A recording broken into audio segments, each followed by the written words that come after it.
Selamat datang kembali. Hari ini kita ditemani oleh Alexander Mercouris, pembawa acara podcast Duran yang sangat populer. Ia juga memiliki podcast terpisah dengan namanya sendiri, Alexander Mercouris. Kedua saluran ini adalah tempat kebanyakan dari kita mencari pembaruan dan analisis harian. Jadi, terima kasih banyak telah meluangkan waktu.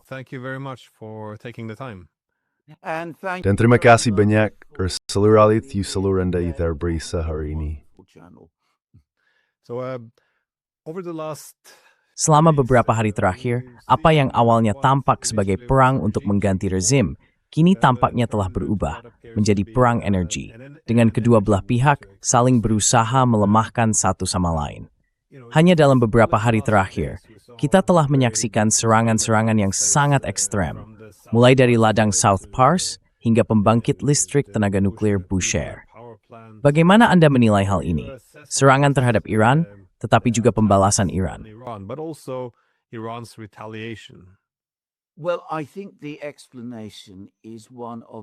Ya, saya pikir penjelasannya adalah rasa frustrasi dan kebingungan yang sangat besar di Washington dan di Israel. Saya rasa ketika mereka memulai kampanye militer ini 3 minggu lalu, pihak Amerika dan Israel berasumsi bahwa semuanya akan segera berakhir, bahwa pemerintahan di Iran lemah dan rapuh serta akan segera tumbang, bahwa begitu kepemimpinan dihapuskan, kekosongan kekuasaan akan muncul. Mereka tidak memperkirakan perang yang panjang, dan mereka tidak menyangka bahwa Iran akan mampu terus bertahan seperti yang terjadi sekarang. Jadi dalam situasi seperti ini, orang-orang merasa sangat sulit untuk mundur, karena mereka sudah mempersiapkan diri untuk meraih kemenangan. Dan konsekuensi politik dari kegagalan mencapai kemenangan itu akan membuat seluruh upaya terasa sama saja dengan kekalahan. Kemenangan yang dimaksud adalah perubahan rezim.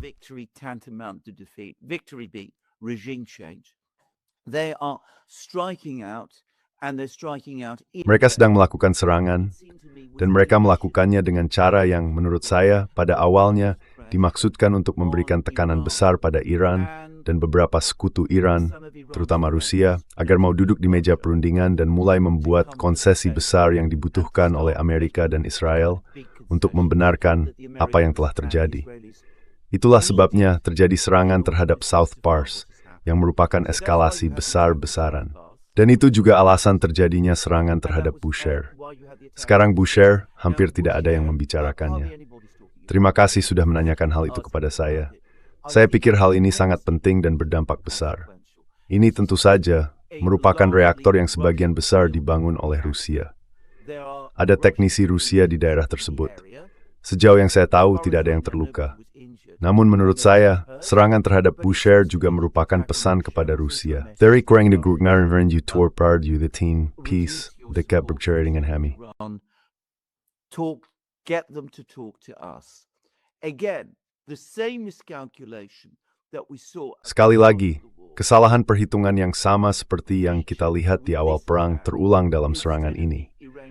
Alih-alih Iran bergegas untuk bernegosiasi atau menyetujui gencatan senjata atau apapun, mereka berkata, jika kalian menyerang kami dengan cara seperti itu, kami memiliki semua kemampuan untuk melakukan hal yang sama sebagai balasan. Dan tentu saja mereka benar-benar melancarkan serangan mereka. Hal ini menjadi kejutan besar yang tak terduga. Kita menyaksikan peristiwa luar biasa yang terjadi selama beberapa jam terakhir, beberapa hari terakhir, setelah serangan terhadap sistem energi tersebut. Perang kelelahan di bidang energi adalah perang yang tidak bisa dimenangkan oleh Amerika Serikat dan kekuatan Barat. Mereka bergantung, sangat bergantung, pada energi. Sementara lawan mereka, Iran, Rusia, dan pada akhirnya, jika Rusia ikut terlibat, Tiongkok juga berada dalam posisi yang jauh lebih baik untuk menahannya.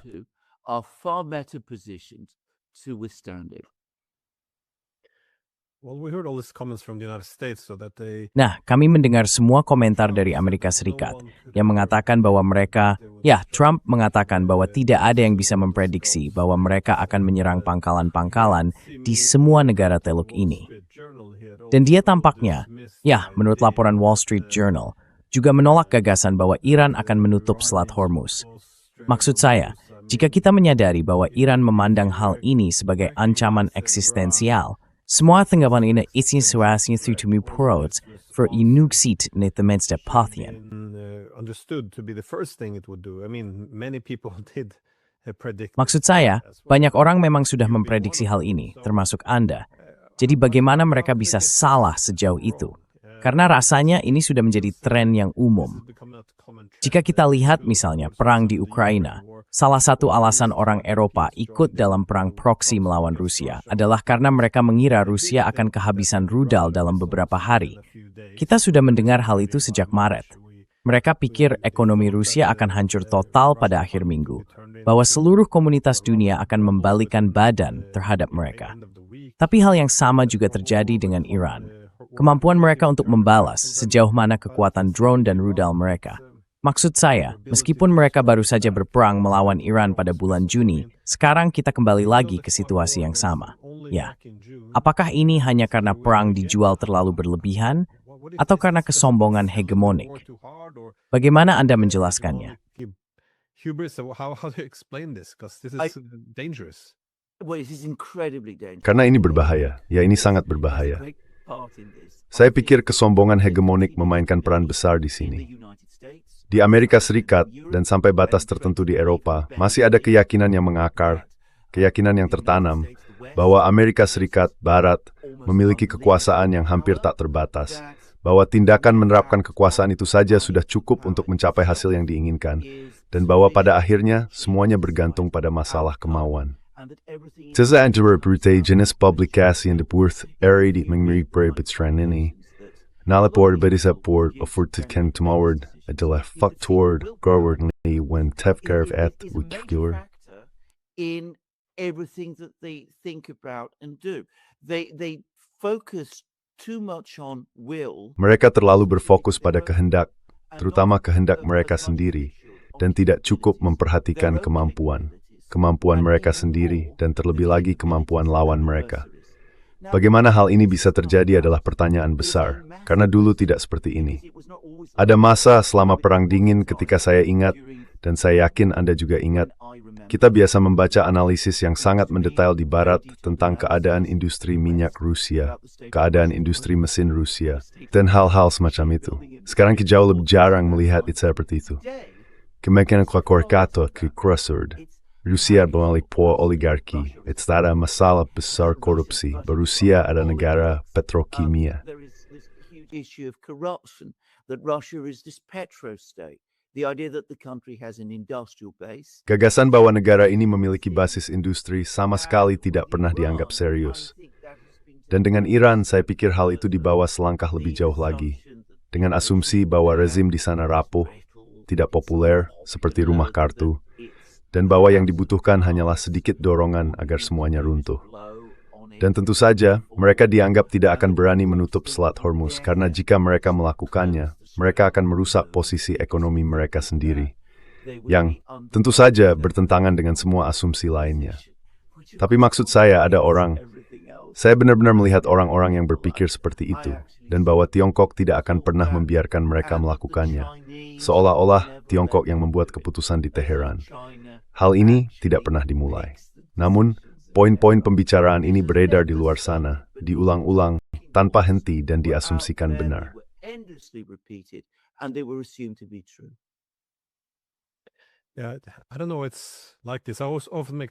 Saya tidak tahu. Begini, saya sering menekankan bahwa selama Perang Dingin, kita diizinkan untuk membahas, misalnya, kekhawatiran keamanan dari pihak lawan kita, yang merupakan hal penting jika kita ingin mengurangi persaingan keamanan dan benar-benar menciptakan keamanan serta perdamaian yang tidak terpisahkan.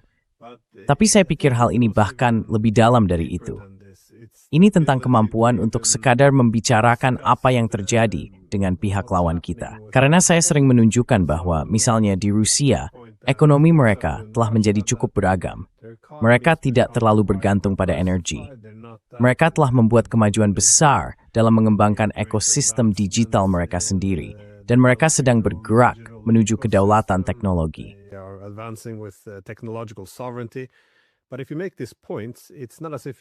Tapi jika kamu mengemukakan poin-poin ini, seolah-olah kamu tidak hanya sedang menggambarkan apa yang terjadi di Rusia dan membandingkan kekuatan serta kelemahannya. Hal itu dianggap pro-Rusia karena kamu membicarakan kekuatan mereka, yang berarti akan diberi label sebagai narasi Kremlin. Jadi pada dasarnya kita telah melarang diri sendiri untuk membicarakan kekuatan mereka. Dan saya melihat hal yang sama terjadi dengan Iran, karena Iran memiliki lembaga-lembaga yang stabil. Bukan hanya sekelompok fanatik agama gila yang memerintah melalui kekerasan semata. Dan, kamu tahu, ketika saya berada di Teheran, saya perhatikan bahwa banyak penindasan terhadap perempuan yang dilebih-lebihkan. Di pendidikan tinggi ada banyak perempuan, dan di jalanan kamu bisa melihat perempuan yang tidak dipaksa menutupi diri mereka. Gadis-gadis dengan kaos dan jeans tanpa menutupi rambut mereka.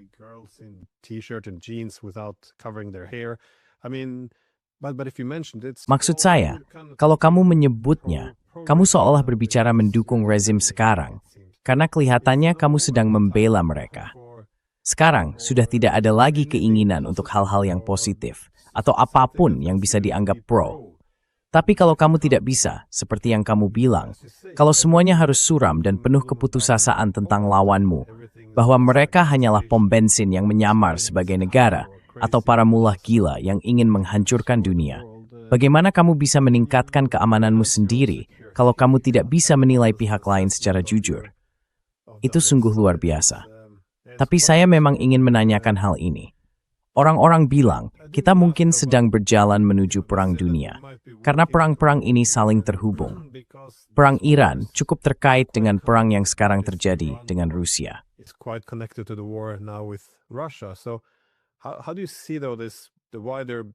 Jadi, bagaimana menurutmu perang Iran yang lebih luas ini memengaruhi perang proksi kita dengan Rusia? Ya, menurut saya yang satu justru melemahkan yang lain. Jika kita melihat dari sisi ekonomi, kita sudah melihat bahwa Amerika Serikat terpaksa melonggarkan sanksinya terhadap minyak Rusia. Kenyataannya, kita sekarang berada dalam krisis energi. Di Asia, Indonesia, yang dulunya merupakan produsen dan pengekspor minyak, sudah harus meminta bantuan Rusia. Korea Selatan tampaknya melakukan hal yang sama. Jika ini terus berlarut, semakin banyak negara di Asia yang terpaksa melakukan hal tersebut. Dan ini bukan hanya soal minyak. Disinilah tunnel cegastan untuk membicarakan Rusia sebagai negara petro yang korup dan kleptokratik. Dan omong-omong, saya sepenuhnya setuju dengan telah secara tragis mempersempit ruang perdebatan, bahwa melakukan diskusi cerdas tentang pihak lain, entah bagaimana, menjadi sesuatu yang secara moral dan politis tidak dapat diterima. Somehow morally and politically unacceptable. But the Russians don't just produce oil, they produce naphtha. Namun, Rusia tidak hanya memproduksi minyak, mereka juga memproduksi nafta, pupuk, dan helium. Teluk Persia merupakan sumber utama helium yang digunakan di Taiwan untuk membuat mikroprosesor canggih, chip yang sering kita dengar. Tidak banyak sumber alternatif gas helium, jadi jika Taiwan ingin mempertahankan produksinya, mereka pada akhirnya harus pergi ke tempat helium diproduksi dan kepada pihak yang bersedia menjualnya. Mereka mungkin harus berurusan dengan Rusia. Terlibat energi, seluruh sistem sanksi yang telah kita ciptakan dan coba tegaskan, turun keberhasilan itu semarap spesial bekerja, itu terlihat both new to Greece ini berlangsung. The longer this crisis continues, it's not just a case of lifting the sanctions. Ini bukan sekadar soal mencabut sanksi selama 30 hari lalu memberlakukannya kembali. Maksud saya, bahkan berbicara seperti itu saja sudah tidak masuk akal. Jika Anda harus mencabut sanksi, bahkan untuk waktu singkat, Anda secara fatal melemahkannya. Dan tentu saja, benang merah yang menghubungkan kedua konflik ini persis seperti yang Anda bicarakan, bahwa keduanya pada akhirnya berasal dari dorongan hegemonik ini. Dorongan hegemonik membuat kita terlibat dari konflik taman Ruth Braitzvensia dan tidak memikirkan konsekuensinya. Without thinking through the consequences. Kebodohan itu sebenarnya tidak perlu terjadi jika seseorang mempertimbangkan kekhawatiran Rusia terhadap keamanannya. Tuntutan keamanan mereka tidaklah berlebihan. Kami tidak ingin infrastruktur militer NATO di perbatasan kami. Kami tidak ingin pangkalan rahasia CIA di sepanjang perbatasan kami. Banyak dari hal-hal ini sebenarnya bisa dipenuhi. Kissinger sudah menyampaikan hal ini sejak tahun 2014. Ia berkata, mengapa kita semua berbicara tentang perlunya mengalahkan Rusia? Pertama, kita harus menentukan apakah Rusia merupakan kekuatan besar atau tidak. Dan jika memang demikian, seperti yang ia yakini, maka langkah pertama kita seharusnya adalah berdiskusi dengan Rusia tentang di mana kepentingan atau kekhawatiran keamanan kita bisa disejajarkan dan di mana tidak, bagaimana kita mengelola persaingan tersebut. Namun, yang terjadi justru asumsi bahwa, baiklah, sekarang kita sedang berkonflik berkhianat.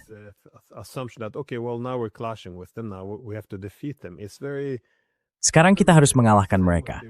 Itu sangat primitif, dan hal yang sama berlaku untuk Iran. Trump menyampaikan bahwa jika kita tidak menyerang, Iran memiliki rencana untuk mengambil alih seluruh Timur Tengah. Maksud saya, dari mana asalnya itu?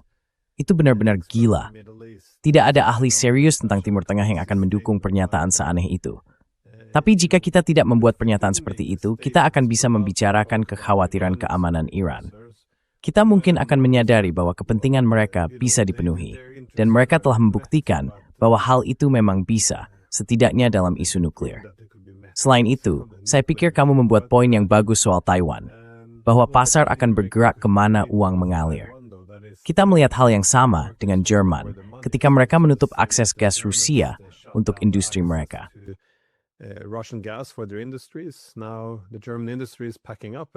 Sekarang industri Jerman sedang berkemas dan pindah ke tempat tujuan gas Rusia sebelumnya, yaitu ke Tiongkok. Tapi tentu saja sebagian juga pergi ke Amerika Serikat. Kamu hanya bisa mengabaikan kenyataan untuk waktu tertentu. Ya, tapi soal mengabaikan kenyataan itu, menurutmu bagaimana hal ini memengaruhi kemauan diplomatik di Eropa? Karena banyak dari mereka yang keras kepala, tapi Perdana Menteri Belgia sempat mengatakan bahwa mungkin kita harus mulai berbicara dengan Rusia. Kita sedang membiayai perang. Kita bahkan tidak diizinkan ikut dalam negosiasi. Mungkin sekarang saatnya. Dan dia mendapat sedikit simpati atau dukungan atau pengertian, mungkin itu kata yang tepat, dari pihak Italia. Jadi bagaimana kamu melihat kemungkinan terpecahnya sebagian sikap pro-perang di Eropa ini?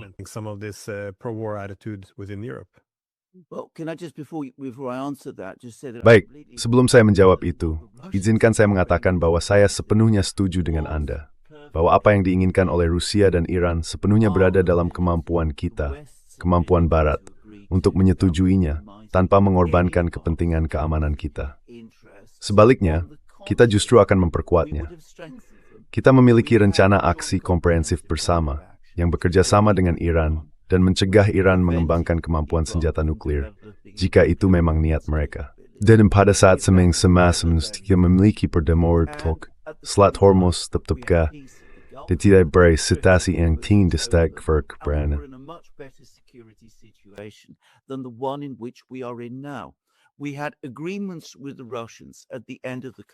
Kami memiliki kesepakatan dengan Rusia pada akhir Perang Dingin bahwa NATO tidak akan memperluas wilayahnya ke arah timur dan bahwa infrastruktur NATO tidak akan didirikan di Eropa Timur.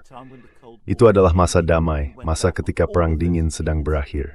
Namun, kami melanggar semua kesepakatan tersebut. Sekarang kita menghadapi perang di Ukraina, sebuah perang yang, seperti yang telah kita bahas di banyak kesempatan, kini sedang kita kalah. Jadi, kalau kembali posisi kami menawas polarisasi yang lebih buruk, dan berpikir kepada Hamas menuju usulan-usulan Yahudi mereka untuk telah dicegah ide yang baru set forward. Dan tidak diski. That you have just been talking about. And you are absolutely correct. Now, everything that we have talked about, all of the problems. Sekarang semua yang telah kita bicarakan, semua masalah yang telah kita bahas, sebenarnya berkaitan dengan kegagalan mendasar dalam persepsi dan dialog internal di dalam masyarakat kita sendiri, yang telah mendorong kita menuju konfrontasi yang sangat berbahaya dan masalah yang kita hadapi saat ini. Ada jalan untuk kembali. Kita bisa bernegosiasi. Tidak satu pun dari kedua negara ini ingin menaklukkan Timur Tengah. Itu di luar kemampuan Iran untuk melakukannya. Rusia tentu saja ingin menang Eropa. Itu juga di luar kemampuan mereka. Namun, kita harus menjurubah yang kita bawa ke dalam konflik ini. Sekarang, saya tidak yakin bahwa saya telah menjadi tepat. Tetapi, you heard the feelings dia, ya kita bisa. Exactly, but if you want to bring it back, then we can. Bata, saya Walter, men di Thomas de Bean Talem. Every century that Europa, the number. England. Because Exactly. Far too very. Seed sekali. Because yes, I thought this was one of the perhaps the advantages Karena, of Russia. People ya, say saya pikir ini adalah salah satu mungkin keuntungan bagi Rusia. weapons are being diverted Orang-orang mengatakan, harga minyak naik, senjata dialihkan ke Timur Tengah. These are good Tentu things. saja, It's banyak dari simple. hal-hal ini I dianggap think baik. people are Namun ini hanya sementara, jadi saya pikir orang-orang mungkin terlalu menekankan hal itu. Tapi yang menarik adalah kemampuan orang Eropa untuk mempertahankan solidaritas seputar narasi.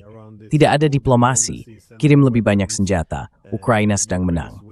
Tampaknya hal ini bisa terpecah akibat situasi ini. Dan jika itu terpecah, akan sangat sulit untuk menyatukannya kembali. Apakah Anda melihat hal ini? Saya rasa von der Leyen dan Kallas, mungkin juga Scholz, mereka ini keras kepala. Mereka tidak akan pernah mengubah pendapatnya. Tapi memang terlihat ada perpecahan yang muncul dalam semangat perang para pemimpin Eropa. War enthusiasm of the European leaders. Well, yes. Ya benar. Tapi ini akan memakan waktu yang sangat lama untuk diselesaikan. Maksud saya, Bart de Wever itu penting karena Belgia jelas menjadi tuan rumah bagi Uni Eropa. Belgia juga menjadi tuan rumah bagi NATO. Karena alasan itu saja, jika tidak ada alasan lain, Belgia adalah negara Uni Eropa yang sangat penting. Dan apa yang dikatakan Bart de Wever adalah apa yang dipikirkan oleh banyak pemimpin Eropa lainnya. Dia sendiri sudah mengatakannya. Dan yang dia tunjukkan adalah kenyataannya. Kita tidak bisa mengalahkan Rusia.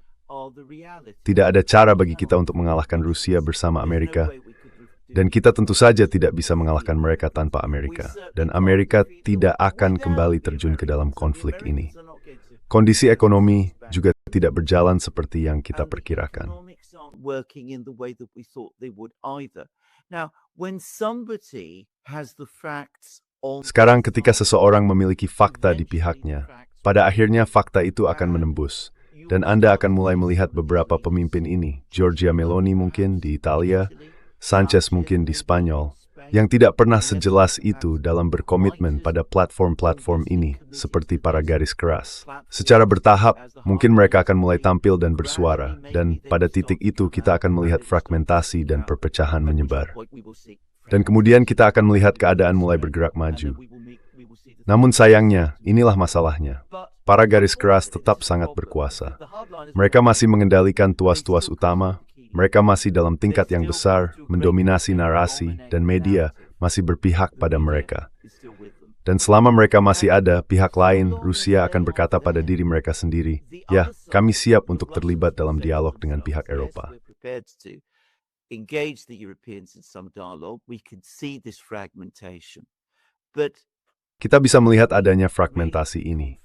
Namun, bisakah kita benar-benar yakin dalam jangka panjang bahwa setelah keadaan stabil, kaum garis keras tidak akan kembali berkuasa seperti yang pernah terjadi sebelumnya? Jadi proses ini mungkin memang akan terjadi, tetapi saya tidak berpikir kita akan kembali ke posisi itu. Posisi yang kita miliki pada awal 1990-an, ketika kita seharusnya bisa membangun arsitektur keamanan dan politik yang stabil di Eropa. Saya rasa kita tidak akan mencapai titik itu untuk waktu yang sangat lama. Mungkin hanya mungkin. Sekarang setelah akhirnya ada seseorang yang berbicara dengan cara seperti itu, kita akan mulai melihat dialog penting itu, yang, seperti yang Anda katakan dengan tepat, telah ditekan begitu lama, mulai muncul. Namun seperti yang saya katakan, kerusakan yang terjadi sudah terlalu besar dan berlangsung terlalu lama. Memulihkan kepercayaan akan menjadi sangat sulit. repairing the trust is going to be very difficult. Well, it's also this. I know that's something you. Nah, begini juga. Saya tahu ini sesuatu yang pernah Anda bicarakan sebelumnya, bahwa ketika negara-negara Eropa memberlakukan sanksi ekonomi terhadap Tiongkok, muncul kemarahan dan kejutan moral besar ketika Tiongkok membalas dengan cara yang sama, seolah-olah hal itu hanya menjadi hak istimewa Barat. Banyak dari hal ini berakar pada asumsi tentang dominasi eskalasi, bahwa Barat yang berhak memutuskan, baik di bidang militer maupun ekonomi, kita memutuskan untuk memboikot semua bentuk diplomasi.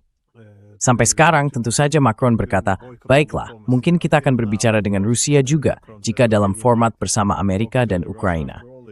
Lalu mereka diberitahu oleh pihak Rusia, tidak, kalian tidak diundang. Hal yang sama terjadi ketika kita memutuskan hubungan dengan minyak, gas, dan pupuk Rusia.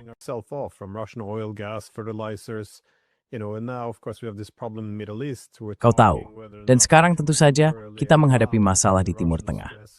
Kita sedang memperdebatkan apakah kita sebaya untuk sementara mengizinkan Rusia mengekspor kepada kita, hanya untuk mengetahui bahwa Rusia mungkin bahkan tidak tertarik, bahwa mereka memiliki pasar lain. Apakah kamu melihat sesuatu yang serupa terjadi mungkin dengan Iran? Maksudku, orang-orang Iran. Kamu mendengar beberapa komentar bahwa tidak ada jalan kembali ke keadaan sebelum perang. Itulah sebabnya mereka tidak menginginkan gencatan senjata. Mereka terus mengatakan bahwa mereka ingin menangani akar penyebabnya. Mereka menginginkan penyelesaian politik. Bahasa yang mirip dengan yang kita dengar dari Rusia, kamu tahu, mengakhiri dominasi hegemonik ini, kalau boleh dibilang begitu. Bagaimana menurutmu cara Iran memainkan hal ini? Apa yang mereka inginkan? I think it's exactly the same as what the Saya rasa ini persis sama dengan apa yang dikatakan oleh pihak Rusia. Dan hal itu berasal dari faktor-faktor yang sama. Baik Iran maupun Rusia, dan Anda omong-omong telah mendokumentasikan secara teliti apa yang telah dilakukan Rusia dalam berbagai buku yang Anda tulis, telah berusaha sangat keras untuk bernegosiasi dengan itikat baik, untuk mencapai kesepakatan jangka panjang dengan pihak Eropa dan Amerika. Kita baru saja melihat hal itu baru-baru ini. Iran bernegosiasi dengan Amerika di Jenewa dan tampaknya membuat konsesi yang sangat besar di sana. Dan Iran akan berkata pada diri mereka sendiri, seperti halnya Rusia telah berkata pada diri mereka sendiri, bahwa ini mustahil. Kita sedang bernegosiasi dengan pihak yang hanya mau meneri tanpa pernah memberi.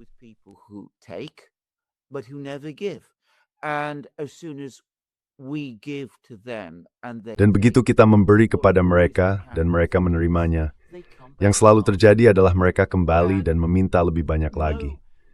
Tidak ada negosiasi yang bisa berhasil jika dilakukan dengan cara seperti itu. Jadi baik Iran maupun Rusia, Iran dengan jauh lebih bersemangat dan lebih marah, karena mereka adalah negara yang lebih lemah. Dan bagi mereka hal ini lebih jelas dan langsung merupakan masalah eksistensial.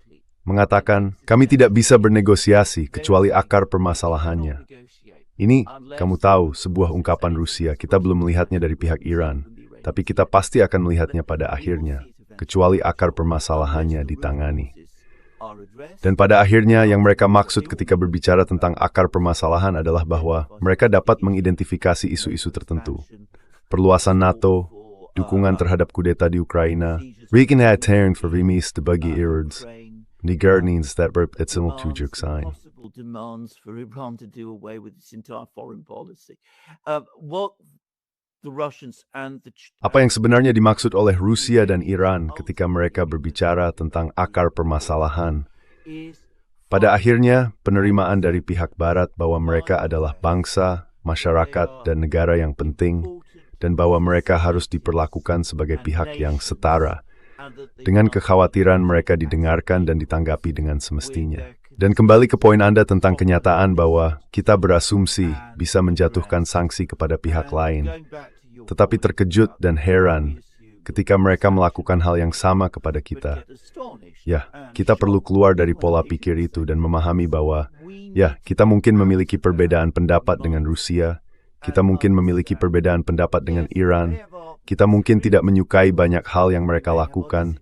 Thas de l'operations we formalitz absensor. Can we waten slurreker? Dit dagelijks gersep bid. Die setelah akkoord dengan Soviet selama Perang Dingin. Just as we used to do with the Soviets during the Cold War. Yeah, no, I think it's an important point to make. Ya, saya pikir ini adalah poin penting untuk disampaikan tentang bagaimana mereka selalu kembali meminta lebih dalam negosiasi semacam ini. Karena menurut saya, itu adalah masalah utama dari seluruh era pasca Perang Dingin. Ketika Uni Soviet runtuh dan orang Eropa serta Amerika memutuskan untuk menciptakan Eropa baru tanpa Rusia, mereka tidak hanya menawarkan kepada Rusia status quo baru yang tidak menguntungkan. Sebenarnya tidak ada status quo sama sekali. Setiap tahun, NATO harus turun perbatasannya sedikit lebih ke timur. Infrastruktur militer harus bergeser sedikit ke timur. Infrastruktur pertahanan rudal harus bergeser ke timur. dan negara-negara transit energi gradually in orbit NATO. Put into the NATO orbit. It just seems as if there's no Sepertinya tidak ada kemunculan status quo baru. Selalu ada langkah-langkah kecil, dorongan yang terus berlanjut, yang pada titik tertentu akan memaksa munculnya semacam keseimbangan. Tapi bagaimana pandanganmu tentang hal ini? Maksudku, jika kita melihat kekuatan besar di Eurasia, bagaimana Tiongkok memandang semua ini? Apakah ini sebuah peluang? Ataukah ini sesuatu yang menuntut keterlibatan lebih dalam dari mereka? Karena mereka telah menyatakan beberapa kecaman, misalnya atas pembunuhan para pemimpin Iran, dengan mengatakan bahwa hal seperti itu tidak demikian. Izin semal isperhit wedis semua ini. So how do you see their calculations in all of this? I mean, just to say on the incrementalism, are you use Maksud saya hanya untuk menyinggung soal pendekatan bertahap. Anda menggunakan ungkapan memotong salami untuk menggambarkannya, dan saya pikir itulah tepatnya yang telah kita lakukan. Seperti yang saya katakan, kita terus memotong salami sampai sejauh yang dipahami oleh Rusia dan Iran, tidak ada salami yang tersisa. Dan kita terus melakukannya sedikit demi sedikit, selalu kembali untuk mengambil lebih banyak. Sekarang, mengenai Tiongkok. Tiongkok berada dalam posisi yang berbeda dari Rusia dan Iran. Ia beroperasi secara ekonomi dan pada tingkat militer strategis dalam skala yang sama sekali berbeda. Saat ini, Tiongkok adalah raksasa Eurasia dan akan tetap demikian untuk waktu yang lama. Orang Tiongkok memiliki hubungan yang sangat kompleks dengan Amerika Serikat, yang telah melayani kepentingan mereka dengan baik untuk dipertahankan, dan yang masih mereka coba pertahankan.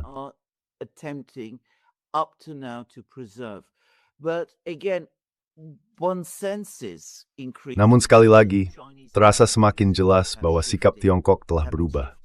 Mereka melihat bagaimana retorika di Amerika Serikat menjadi semakin bermusuhan terhadap mereka. Dan tentu saja, mereka sangat menyadari bahwa ada banyak orang di Amerika Serikat yang secara terbuka membicarakan bagaimana menghancurkan Iran dan menguasai minyaknya akan membuat Tiongkok kehilangan pasokan minyak tersebut. Bahwa itulah inti dari banyak hal yang terjadi dalam urusan Venezuela. Sejauh ada usulan dari pihak Trump untuk mencoba memperbaiki hubungan dengan Rusia dengan cara tertentu, pada akhirnya hal itu dilakukan tanpa tujuan nyata lain selain mencoba menarik Rusia keluar dari orbit Tiongkok. Jadi saya pikir apa yang dilakukan Tiongkok adalah mereka tahu hal ini. So I think what the Chinese do is they know this, they see this, they read all about this. They build up their own. Mereka melihat hal ini. Mereka membaca semuanya. Mereka membangun ekonomi mereka sendiri. Mereka membangun kekuatan mereka sendiri. Namun mereka akan selalu melakukan secukupnya, hanya secukupnya, untuk menjaga agar sekutu mereka tetap berpihak dan tetap berfungsi. Jadi mereka akan membeli minyak Rusia, mereka akan menyediakan chip untuk Rusia, mereka akan menyelesaikan masalah pasokan apapun yang dihadapi Rusia. Mereka akan memberikan bantuan diplomatik sejauh hal itu tidak terlalu bertentangan dengan kepentingan diplomatik Tiongkok. Mereka akan melakukan hal yang sama dengan Iran. Sekali lagi, kita tidak tahu persis apa yang dilakukan Tiongkok dengan Iran, tetapi ada rumor tentang radar Tiongkok dan bantuan keuangan dari Tiongkok. Mereka akan memastikan semuanya berjalan di bawah permukaan, namun mereka akan melakukannya.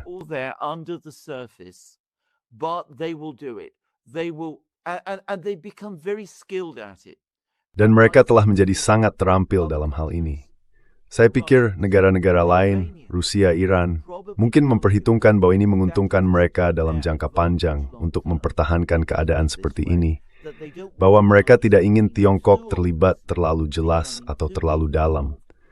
Hal itu tidak hanya akan memperburuk krisis dengan Amerika Serikat, krisis global yang melibatkan Amerika Serikat, tetapi juga berarti bahwa Tiongkok tidak hadir dalam skala besar, sehingga ada kemungkinan mereka bisa mengambil alih di Moskow atau di Teheran, yang jelas merupakan hal yang tidak ingin dilihat oleh kedua negara tersebut. Jadi saya pikir Tiongkok telah memperhitungkan hal ini dengan cukup baik dan seimbang.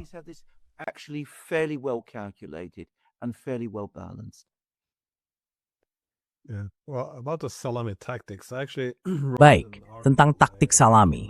Saya sebenarnya menulis sebuah artikel pada November 2021, 3 bulan sebelum Rusia masuk ke Ukraina. Saya menyinggung taktik salami, dan judulnya kira-kira seperti Mengapa Perang Akan Segera Menjadi Tak Terelakkan. Alasan kita tidak menyadarinya adalah karena kita membuat langkah-langkah kecil yang membuat lawan sulit untuk membalas. Dan bagi publik kita sendiri, akan tampak sangat tidak rasional, bahkan tanpa provokasi, jika pihak lawan mengambil langkah besar seperti itu. Namun sekali lagi, hal itu sudah menjadi bagian dari keseluruhan sistem. Kita mengambil potongan-potongan kecil, dan pada titik tertentu pihak lain harus bereaksi. Dan saat itulah reaksinya tampak tidak rasional atau tanpa alasan. Yang saya coba jelaskan adalah mengapa hal ini menjadi tak terelakkan, meskipun banyak orang menganggapnya sangat tidak mungkin. Tapi bagaimana menurut Anda? Anda menyebutkan bahwa pihak Tiongkok menakar dukungan mereka dengan sangat hati-hati. Apakah Anda menginfiltrasi atau asumsi tentang apa yang mereka lakukan untuk Iran saat ini?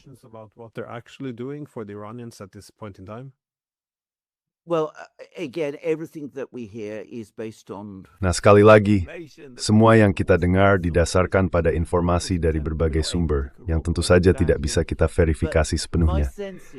Tapi menurut saya, Rusia cukup terlibat. Kita telah melihat bagaimana drone Shahed yang digunakan Iran telah digunakan dengan cukup efektif. Saya cukup yakin bahwa orang-orang Iran telah dibimbing dan dilatih untuk melakukan itu oleh Rusia, yang kini memiliki banyak pengalaman dalam hal ini. Iran juga telah intelligent berjenayah mengkomal dengan serangan drone. Yaitu Rusinda Judu Thugoward segaling berhasil. If it's to be done successfully and well, and again, I think probably the Russians have. Dan sekali lagi, saya pikir orang-orang Rusia mungkin juga telah membantu dalam hal itu. Saya perhatikan pagi ini ada foto-foto serangan rudal Amerika terhadap pelabuhan Iran di Laut Kaspia. Sekarang, mengapa orang Amerika menyerang pelabuhan di Laut Kaspia? Mungkin saja ada sesuatu yang datang melalui pelabuhan-pelabuhan itu, dan itu hanya bisa berasal dari Rusia. Ada desas-desus dan foto-foto konvoi truk yang melintas dari Asia Tengah. Speaker 3 sejarah dari klub konflik itu rilis mungkin imetris gang. King Band to Rusia, Parisnya, itu juga befti di Betjad. Have been involved in Iran quite a lot. It was not until the 2000s. Baru pada tahun 2000-an misalnya, kita mengetahui sejauh mana keterlibatan Soviet di Vietnam, bahwa ada teknisi Soviet yang membantu pihak Vietnam, benar-benar berada di Vietnam, membimbing dan mengoperasikan radar serta rudal pertahanan udara dan hal-hal semacam itu. Jadi saya menduga Rusia cukup terlibat. Dengan Tiongkok, selalu lebih sulit untuk dikatakan. Saya menduga orang Tiongkok juga ada di sana. Mereka berada dalam posisi lebih baik untuk penyelesaian suku cadang, bahan bakar roket, komponen untuk drone, dan hal-hal semacam itu. Namun banyak ini hanyalah perkiraan, dan saya tidak ingin memberi kesan bahwa saya tahu lebih baiknya daripada yang sebenarnya saya ketahui.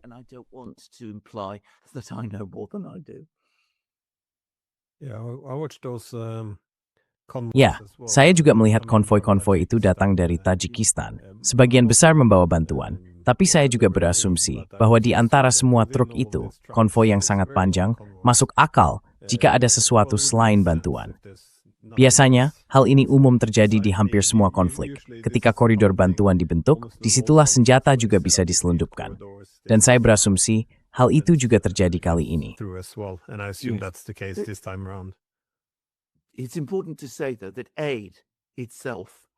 Namun, penting untuk dikatakan bahwa bantuan itu sendiri memiliki implikasi dalam perang semacam ini. Maksud saya, Iran berada di bawah tekanan yang sangat-sangat berat. Mereka akan membutuhkan bahan makanan, tepung, dan semua hal yang membuat kota-kota tetap berfungsi dan hidup. Jelas, Iran adalah negara besar dengan basis pertanian yang luas. Tetapi bahkan Iran mungkin membutuhkan beberapa bentuk bantuan seperti ini. Misalnya, pupuk. Sepes jauh saitis sesefengt intumbre sebagai bank manusia. Istetur, materi seperti reng, Urbinur membrace tang wising marketus thing mintuberst. All of these things count and become important. Okay. Well, my last question was just on. Baik, pertanyaan terakhir saya berkaitan dengan aspek waktu. Karena, sekali lagi, ini adalah perang di mana masing-masing pihak berusaha melelahkan pihak lain. Ketika tidak bisa menyerang persenjataan, mereka bisa mencoba melemahkan masyarakat dengan menyerang infrastruktur, yang tentu saja pernah dilakukan oleh AS sebelumnya, menyerang infrastruktur energi untuk menghantam perekonomian. Tapi bagaimana pandangan Anda? Dari mana Anda memperkirakan tantangan utama akan muncul terlebih dahulu? Maksud saya, siapa yang akan kewalahan lebih dulu? Karena AS tampaknya mulai kekurangan persenjataan, setidaknya untuk saat ini. Sedangkan untuk Israel, belum jelas bagaimana kondisi mereka sebenarnya. It's unclear how the Israelis are faring. Iran as well. This is taking quite a toll on the Iran juga, hal ini benar memberikan dampak besar bagi rakyat Iran. Tapi bahkan di luar itu, negara-negara Teluk, berapa lama mereka bisa bertahan? Banyak kerusakan yang kita lihat di tempat-tempat seperti Qatar akan memerlukan waktu bertahun-tahun untuk diperbaiki, bahkan sekarang. Dan jika ini terus berlanjut, bahkan orang Eropa, berapa lama kita bisa bertahan? Kita berdua berada di Eropa dan harga energi terus naik. Kondisi kita sudah cukup buruk. Bagaimana menurut Anda soal aspek waktu? Di mana titik tekanan bagi masing-masing pihak yang terlibat?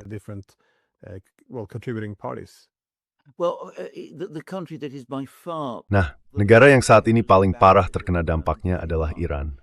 Maksud saya, Iran tidak memiliki tingkat kekuatan serangan seperti yang dimiliki Amerika Serikat dan Israel. Dan penting untuk tidak mengabaikan hal itu. Telah terjadi pemboman berat di bagian utara Teheran, serta serangan di berbagai wilayah lain di Iran. Kerusakan besar sedang terjadi pada negara itu, ekonominya, dan masyarakatnya. Namun tentu saja, bagi pihak Iran perhitungannya berbeda. Tidak ada konflik vliegtuig telah dipaksakan kepada mereka. Forser, mereka mengubah yang kepain berbuat faran semriteza Pakistan. Mereka serang di tinggi perdori proses. In the middle of a negotiation. They feel that this is an Mereka merasa ini adalah konflik yang bersifat eksistensial, bahwa alternatifnya adalah kehilangan kemerdekaan mereka, menjadi pada dasarnya koloni barat lagi, dan melihat hasil revolusi mereka dibalikkan. Saya menduga cukup banyak orang di Iran yang masih mendukung hasil-hasil itu dan ingin melihatnya tetap terjaga. Jadi mereka memiliki persoalan motivasi itu. Mereka siap menanggung banyak penderitaan untuk terus bertahan. Di Barat, situasinya berbeda. Bagi Amerika Serikat, ini adalah perang yang dipilih.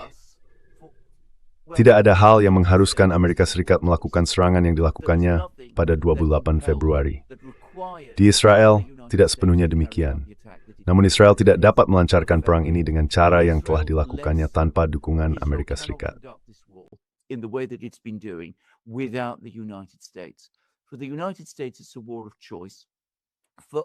Bagi Amerika Serikat ini adalah perang yang dipilih. Bagi kita yang lain, di Eropa, di Jepang, di Korea Selatan, kita bahkan tidak terlibat. Kita bahkan tidak diajak berkonsultasi. Ini bukan perang pilihan bagi kita. Kita hanya penumpang di kereta ini, kalau boleh dibilang begitu. Jadi, dengan kondisi seperti itu, tingkat ketahanan kita akan jauh lebih rendah dibandingkan dengan Iran. Dan toleransi kita terhadap tindakan pemerintah untuk mempertahankan perang ini juga akan lebih rendah. Di Iran, mereka bisa mempertimbangkan hal-hal seperti penjatahan, misalnya, jika mereka terpaksa berada dalam posisi seperti itu. Penjatahan di Amerika Serikat, atau katakanlah di Inggris, yang sekarang sedang dibicarakan omong-omong, memiliki dampak politik yang sama sekali berbeda terhadap masyarakat. Karena orang akan bertanya, untuk apa? Semua ini untuk apa? Jadi pada this, init saya, recurring or with repaying. It ultimately comes down, it seems to me, to this. How stable politically is Iran? Seberapa stabil secara politik Iran? Seberapa kuat secara kelembagaan pemerintahnya? Saya pikir, dari apa yang kita lihat selama 3 minggu terakhir, pemerintahnya kuat secara kelembagaan. Dengan demikian, mereka mungkin, bahkan cukup masuk akal, mampu bertahan dalam perang kelelahan jauh lebih lama daripada kita di Barat. Dan pada titik tertentu, ketika harga-harga naik, kekurangan meningkat, dan masyarakat di Barat menghadapi tekanan finansial serta ekonomi, tuntutan akan solusi politik pasti akan muncul. Itulah perhitungan Iran, itulah strategi mereka, itulah perang yang mereka putuskan harus mereka jalani, yang membuat kemungkinan besar mereka akan menuntaskannya. Dan tentu saja, hal itu sepenuhnya masuk akal bagi mereka. Hingga hari ini harus diakui tampaknya strategi itu berhasil. as of today, one has to say it appears to be working. Yeah, I think the war of choice is an important component. Ya, saya pikir perang pilihan adalah komponen yang penting. Sesuatu yang mungkin tidak dipertimbangkan dengan matang oleh orang Amerika. Ketika mereka melancarkan serangan mendadak, Trump selalu menekankan betapa pentingnya membuat lawan lengah. Hal itu memang memberikan keuntungan material di medan perang. Kamu bisa mengejutkan pihak lawan. Tapi masalahnya, semua perang membutuhkan dukungan politik dari masyarakat secara luas. Dan saya pikir, salah satu alasan pemerintah Iran bisa bertahan dengan baik adalah karena, ya, apa yang bisa dikatakan oleh publik? Well, what's the public gonna say? They usually, when a war takes a heavy toll on society. Biasanya, ketika perang menimbulkan dampak berat bagi masyarakat, orang-orang bertanya, kenapa kalian tidak mencoba bernegosiasi dan menghindari perang? Nah, mereka sudah melakukannya. Mereka sedang berada di tengah-tengah negosiasi. Kenapa kalian tidak berusaha lebih keras sekarang untuk mencari perdamaian dan bernegosiasi? Nah, ini adalah kali kedua dalam beberapa bulan saja mereka menyerang kami. Mereka terus datang lagi dan lagi, karena mereka memang menghancurkan kami. Jadi sangat lihat, pola etapa spektakuler yang diminta oleh mereka hampa mereka tam sepaskir work skori sebetulnya. Resep freestyle as a gerala yang mereka bisa feature forward, or bagaimana for kimatnya. Even if they want to get out of war now, it doesn't seem likely that Sekarang, tampaknya tidak mungkin ada negosiasi yang akan mencapai hal itu. Itu hanya akan menjadi tipu muslihat lain, berbeda dengan Amerika Serikat. Orang-orang sekarang mulai bertanya, ketika keadaan mulai salah, saat itulah pertanyaan muncul. Dan ada alasan yang baik untuk bertanya, mengapa kamu melakukan ini? Apa rencananya? Saya pikir ini adalah inti dari argumen Joe Kent, bahwa sebenarnya tidak perlu melakukannya. Jika semuanya berjalan baik, dia tidak akan mengundurkan diri. Dia tidak akan mengajukan pertanyaan-pertanyaan ini. Tapi tidak, saya pikir banyak kesalahan telah dibuat, perencanaan perang, pengendalian narasi media, maksud saya, semuanya sangat-sangat berantakan. Tapi, ya, apakah kamu punya pemikiran terakhir? Yeah, do you have any final thoughts? Well, I think you made a very Ya, saya pikir Anda telah menyampaikan poin yang sangat tajam dan luar biasa. Maksud saya, bagi pihak Iran, ini adalah perang yang dipaksakan kepada mereka.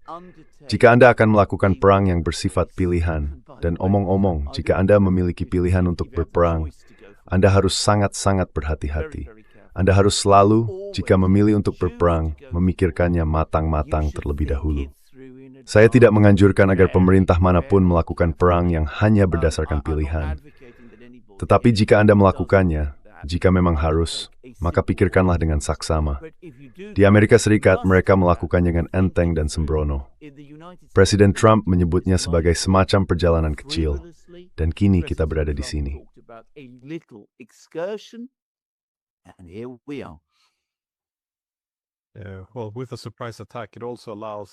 Nah, dengan serangan mendadak, itu juga memberi sekutu alasan untuk mengatakan mengapa mereka ingin menyingkir dari yang satu ini. Itulah yang dikatakan orang Eropa. Kami tidak pernah diberitahu tentang ini. Ini mengejutkan kami. Jika kalian tidak meminta pendapat kami sebelum memulai perang, mengapa sekarang meminta kami untuk membantu? Kamu mungkin sudah melihat komentar Trump kepada pihak Jepang, karena dia ditanya, kenapa? Mengapa sekutu kami tidak diberitahu? Dia mengatakan, "Wan Stefano Greng, March Day kemengkit sa Pearl Harbor." Saya, Backstored Tharon.